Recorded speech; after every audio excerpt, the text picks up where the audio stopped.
Hi, everyone. Thank you for being patient. Now we'll get started in just another minute.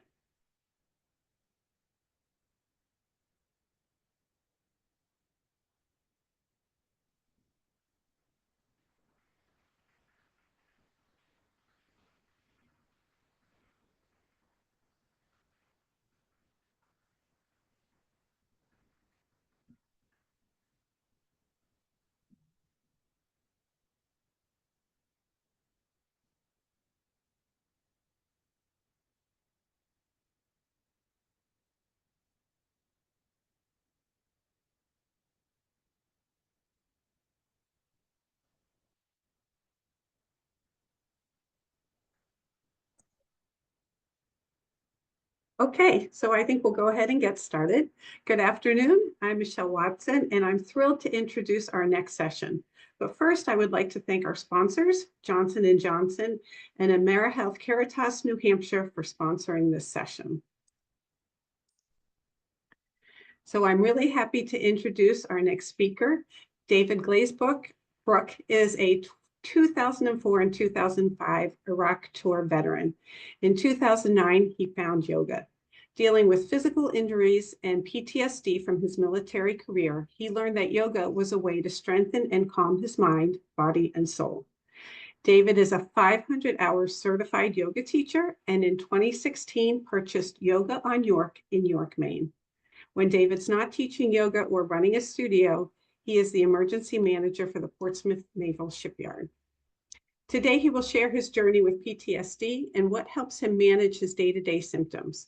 David breaks down the stigma around finding hope and how the practice of yoga has been beneficial for him and the military and yoga communities. So I'm going to stop sharing my screen and turn it over to David. Everything. I'm very happy to be here. I apologize. My dog is very protective of my property. So hang on.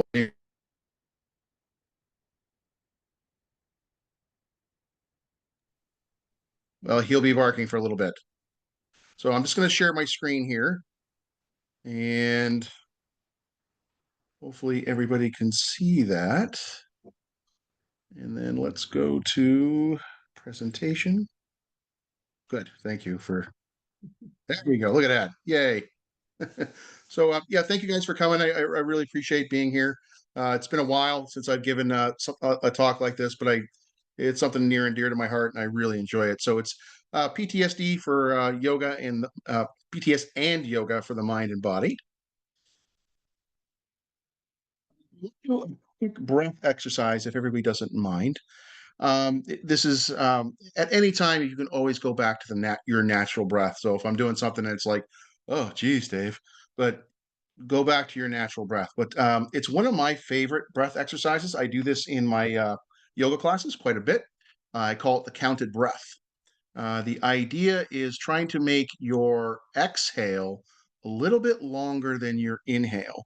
And probably more people that are on this right now know more than I do. But when your exhale is a little bit longer than your inhale, it naturally calms your nervous system. Something I use every day. As I mentioned, I work on the shipyard. We just did a very large submarine fire drill today. And of course, we have to critique each other afterward, and there were some very ill-informed critiques. So I was doing this breath exercise just a couple hours ago.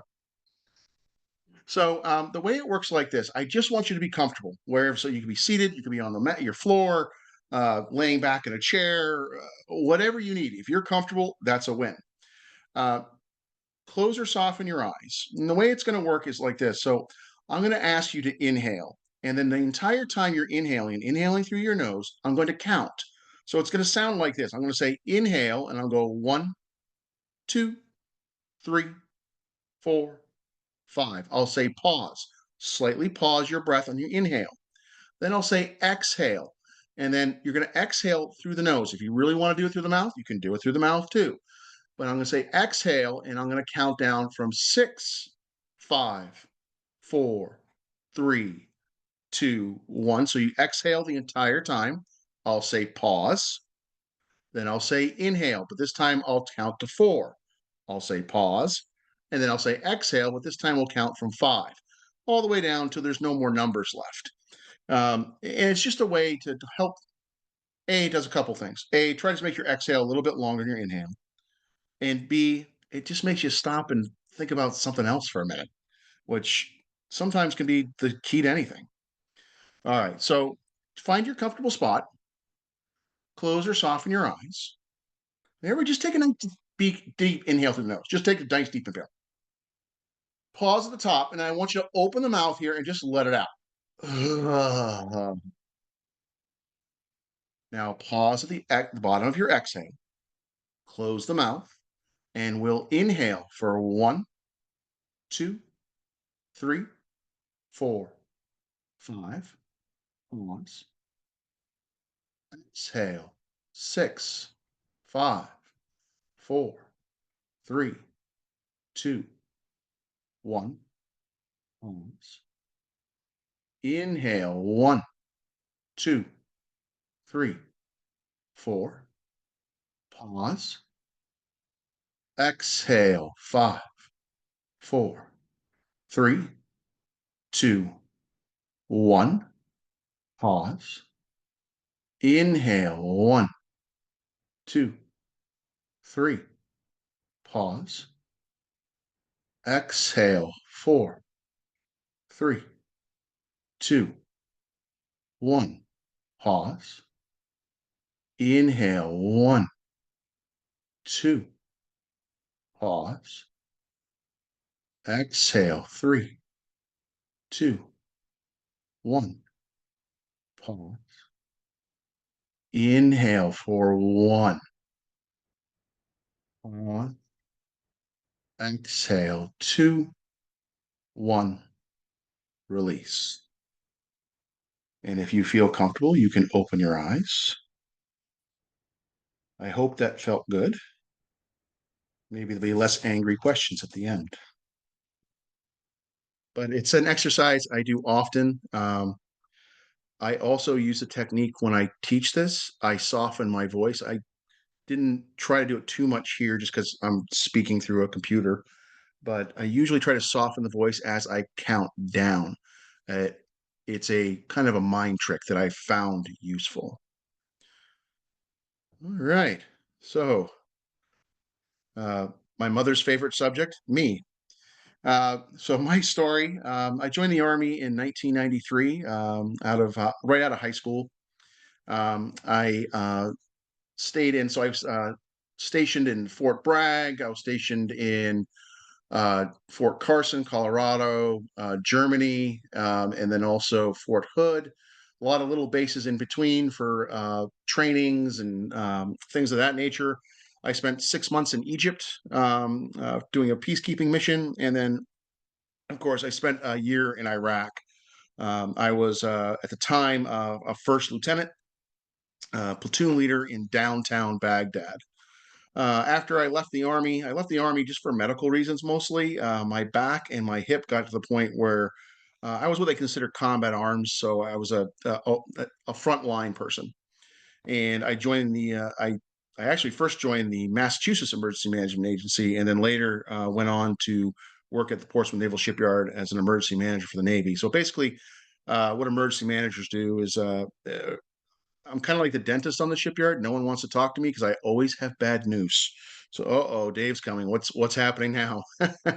And as it was mentioned, I became a yoga teacher eventually in 2014, and I bought the yoga studio in Yoga New York in 2016.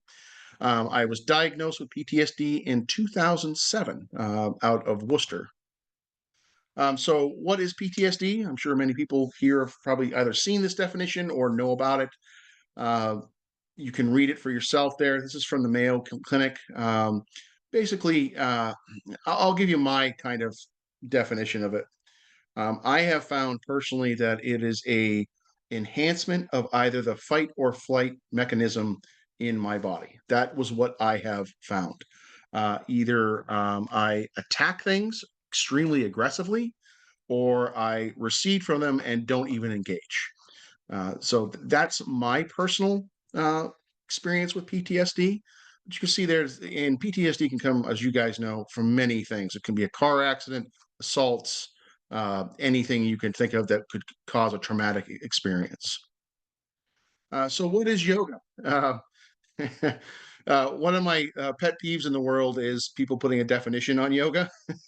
I've seen it even on, on social media and things where people say, "Well, that's not real yoga. This is real yoga." Personally, I think yoga is a interpersonal relationship with yourself. So everybody's yoga is different, and it's theirs. My personal definition for yoga was it's a practice towards perfection while celebrating our imperfections. Because there's no such thing as perfect, but we can try to be, but understand that you'll never make it. So it's a continual practice. Um, we don't have a yoga finals, or there's not a yoga uh, uh, sport, if you will, that's, you perfected it. There's no such thing.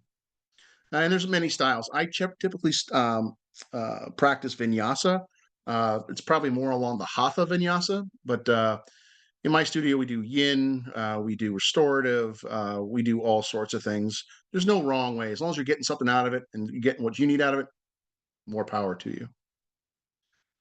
I got out of the military in 2006, late 2006. Uh, they had a thing where you can now submit through the VA to be get your VA disability rating before you even get out. So I was a 30% disabled vet at the time, mostly for my back and my hip. And PTSD was not something that's on my mind. So I know, and if you've talked to soldiers or Marines or airmen or anybody else, they probably, I'm fine. I don't want to be a burden on anybody. That was a big one. I know that, like, if I have something wrong with me, that means somebody might have to take care of me, and I can take care of myself. I can handle it. I'm fine. Um, what really changed? Well, let me go back one. No, that doesn't do it. Anyway, hang on. I'm messing this all up. But anyway, I'll stop my share and I'll just go back. Hang on one second. Um, what really changed was I was I had an old friend of mine that uh,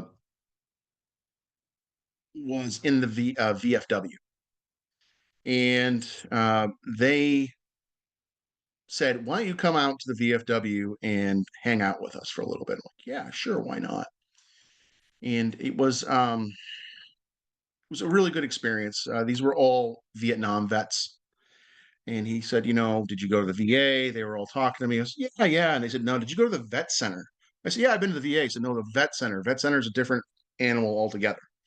It is a program that was set up just for Vietnam vets at the time in the late 70s, because basically, because of the stigma of Vietnam, a lot of them didn't go get help with the VA. So the vet center it's funded through the VA, but it's separate.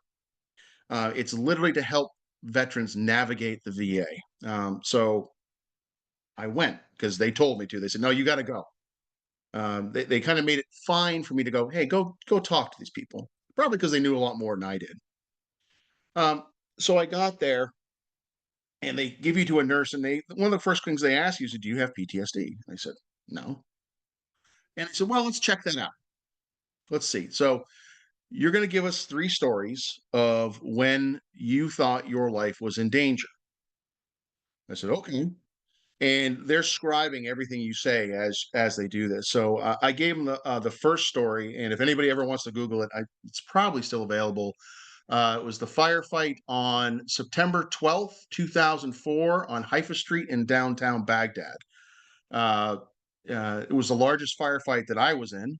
That picture there is of that firefight. I'm actually in the back of that vehicle with one. I think actually that one guy to the right, if you look at the screen with his weapon out, I think that's me. I could be wrong. Anyway, in that background is a Bradley vehicle, which is like a mini tank for the army that was destroyed by a car bomb during the event. So I gave them the story first because it was probably my worst, and they said I could stop. That was enough. So Um, so they diagnosed me with PTSD. I think it was at 10%. I apologize for my dog.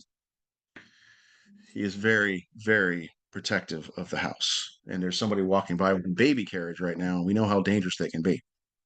So uh, because I was diagnosed with PTSD, and they don't really tell you anything, just oh, you got PTSD. Oh, okay. So I went to my clinic, just regular updates and stuff like that. They said, "Oh, you got PTSD. We'll set you up with a psychologist." Which I said, "Oh, okay, that's great." And I went in to talk to this guy who was a really nice Jewish gentleman doctor, and he said, "Well, you're depressed." And if anybody knows me, I'm not depressed. If anything, I want to kick everybody's ass. That's how I felt. He said, "Well, anger is a form of depression," which it was a light bulb to me. And I was angry. I was very angry all the time. I've always had a bit of a temper, but it was very hard for me to shut it off at this point. Everything was a threat to me. Everything had to be checked out. Everything had to be vetted. Everything had to be determined it wasn't a threat until to a certain point where I felt it was no longer a threat, or I just didn't engage with it. I just threw it off to the side. And unfortunately, with the VA, as well-meaning as a lot of people in the VA are, uh, and I'll never disparage anybody that's in the VA because they do work very hard and they're limited with their resources and things. But one of the things is, well, Dave, well, you should come to these groups and talk to people about it. Oh, great. When's the meeting? Tuesday at 9 a.m. Yeah, I have a job I got to be at, so it wasn't very useful. But with that, um, I started getting a little older. I was diagnosed. I needed a hip replacement at 35 years old. I needed it. I just actually got it, and I turned 50 next month. My elbow on my right arm, I couldn't. Basically, permanent tennis elbow. Let's put it that way. I used to love to do pull-ups. I used to be able to do. I think I still hold the record in some places. Just love doing pull-ups. Couldn't do pull-ups anymore. Couldn't do them. My shoulder has, to this day, a very lack of motion. I basically can't put my right arm behind my back. So lifting weights, running, anything that I found fun to do kind of went out the window. And then, so yoga, which is really not high impact, was one of the things I could do. So that's where I went.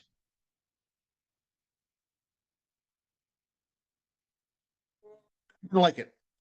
In fact, at first, I really didn't like it. I actually walked into the studio. The first yoga class I took is in the studio that I know now own. There were lots of ladies in there, which, as a guy that does not like to be vulnerable and show vulnerability, that's not a place I want to be failing. A lot of the poses felt very awkward, just like balance poses, and it's side planks, and I was like, what? And then everybody was nice, which you would think like, well, that's a good thing, Dave. No, like, everybody's like, how are you? Nice to see you. Who the hell are you, and why are you asking me how I am? And then close your eyes in a room full of people I don't know at Shavasana. Yeah, no. But once again, it was the only thing I could really do. And it was a workout. I did sweat in it. Also, I felt comfortable like, because people were nice. They were also very forgiving. So the first yoga teacher I had, unfortunately, she's passed away now. But she was extremely sweet. And one of the first things she said, "It's okay if you fall out of a pose." So I had permission to fail, which ended up being very important. It took 3 to 5 classes for me to not feel too awkward in the class in the poses. It took me about 1 month to start noticing some physical changes, and about 6 months to find some mental changes in it. So it's not like yoga's a magic pill, and you take a class and the next day like this is the greatest thing ever. It takes a while, and one of the things I think soldiers and people that are in this kind of work or have been is usually we're pretty disciplined. So even if we don't like to do something, if we know it's good for us, we'll probably keep going. But we got to be convinced of that first. And so tools that yoga has given me over the years, to stay in the moment. I I still have my PTSD. It's not gone away, but I try to realize when I have those intrusive thoughts that it's just an intrusive thought. It's nothing else. It when I walked. I remember one time I was walking down the street in Portsmouth, and if you guys know part of Portsmouth, like some of the places in Portsmouth, the roads are very narrow. It was very much like where I used to troll in Iraq in downtown Baghdad, and this poor kid came out of one of the restaurants holding a trash bag, and for some reason it just set off alarm bells. Just whatever reason. I initially saw him as a threat for whatever reason. There was no logical reason for it. But I was able to go, you know what? That's okay. You're having that thought, Dave. But he's not a threat, and it's okay. Just let it go. Don't act on it. Take your time, breathe, and move on. Basically, let go of what I cannot control. I understand the thoughts are going to come, but I don't have to act on them. I focus on what I can control, which is my own reactions.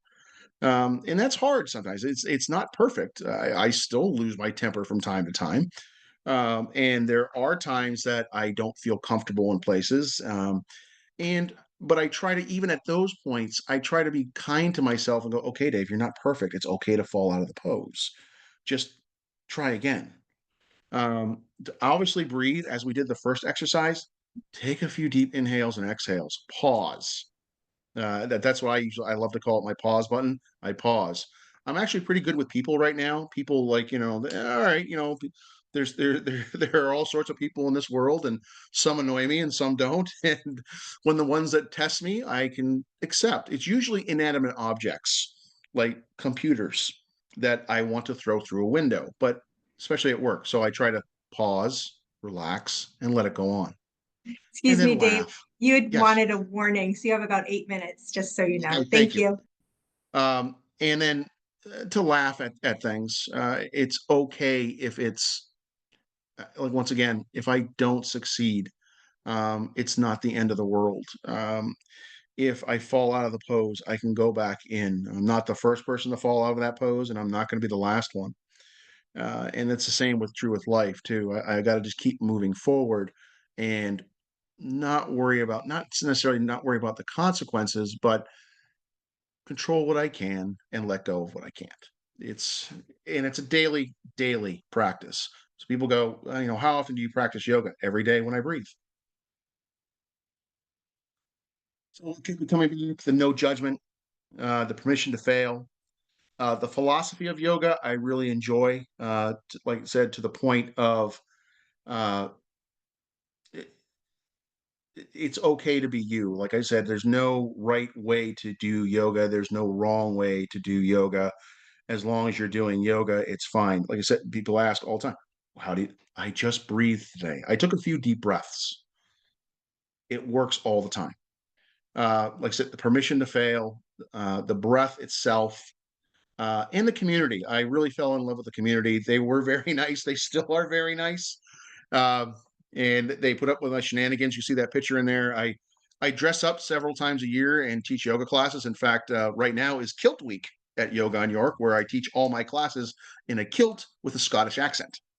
So, in fact, I even do Monday night movie trivia yoga, where you don't have to have seen the movie or know about the movie. It's just me spouting stupid stuff about a movie that I like. We have themes every month. Like February is chick flicks I hate. So this month was movies that shaped Dave. We just did Braveheart on Monday.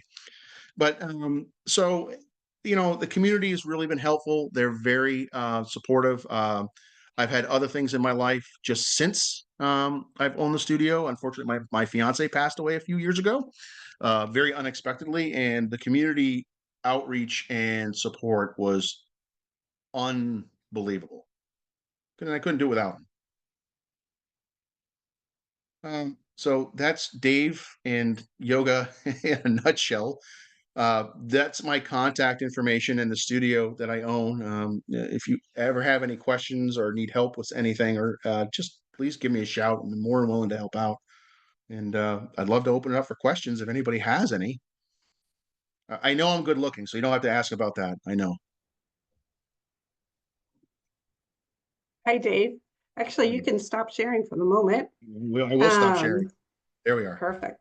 So somebody did ask, is that a Yes. bunny suit? Yes. So I have there's well in order. So usually Halloween I dress up as a giant unicorn. The entire month of December I am Elf from the movie, and then the kilt yoga this week right around St. Patty's Day, and then bunny yoga around Easter. So let's ask this question. With your friends that are also veterans, how do they respond to you and yoga and you talking about yoga? The same way that I did. So one of the first things I hear say, hey, why don't you come to the yoga studio? Because I know it's gonna be like, is there a lot of women there? The biggest, especially from the guys, it's the biggest thing I hear. So there was a lot of women there though. Like I don't want to. I always tell like guys they're very nice and they're not going to care if you fall out of a pose or if you look idiotic. And don't worry. In fact, most of them are just going to laugh with you. In fact, you can laugh at them and they're not going to care. That's the biggest thing I always hear is like, oh, and then of course the next one is what everybody hears. Oh, I'm not flexible. Well, okay, I've been doing yoga for what 15, 16 years now. I'm still not flexible. It's okay. But I'm much more flexible than I used to be. So those are the two big things I usually hear. And I just try to say it's not an excuse, guys. It's you're just putting it off for no good reason. Perfect, thank you. So Alfred just wants to say thank you, Dave, for sharing and being vulnerable. Pleasure. Thank you. It's And not Sean, one of the things I learned from the yoga, but also when my fiance passed away, being vulnerable is a superpower. It really is. So I always wanted to be Batman or Spider-Man growing up as a superhero. Turns out I'm the Incredible Hulk. So like I can get mad and I turn green and things, but it's that vulnerability of that, that live wire. So it's not a bad thing. not at all. It's a good thing. And apparently there are a lot of hearts coming up in celebration, so a lot of people agree. Sean asks, do you find that the style of yoga has to be different or modified for veterans and first responders? No, not necessarily. I will say this is something I tell my yoga teachers. When I teach yoga, I try to be authentically me. So, and that does seem to my style, if you will, seems to draw in more first responders and veterans, just because I'm kind of already part of that community. I speak that language, but I haven't found any style. So, like, I play classic rock. I joke around about food all the time. Obviously, I dress up. So some of these, but you might. There's some people that like Dave. I love you, but like that's not my style, man. I like the ohms and the chanting, and that's fine too. What I would always tell people for first responders is like, keep going. You'll find something that resonates with you. You will. And then there's been yoga like this. There's hot yoga. I'm not a hot yoga person. God bless you all that can do hot yoga, but if it's over 45 degrees, I'm already sweating. I don't need it to be hotter. So, but God bless them. They go nuts. That's for you, and you're doing great. Go for it. Not for me, but go for it. And we talk about that with our support groups as well. Each support group's a little bit different, and you keep trying till you find something that works for you. There's something out there for you. Yes. Yeah. Well, Dave, thank you so much for being here today and being vulnerable. We You. really appreciate it. And thank you for putting your information about your studio in the chat. And actually something I haven't talked about throughout the day is this year's program. It's the first year we've done a digital program. You can find more information about Dave in the program and everybody else today, as well as our sponsors and our amazing team of people that's put this conference together.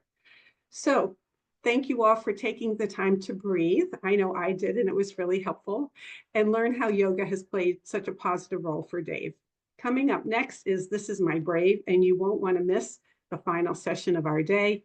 And as I have said through all the sessions, keep an eye out for that evaluation that you'll receive in an email in about an hour after the conference ends.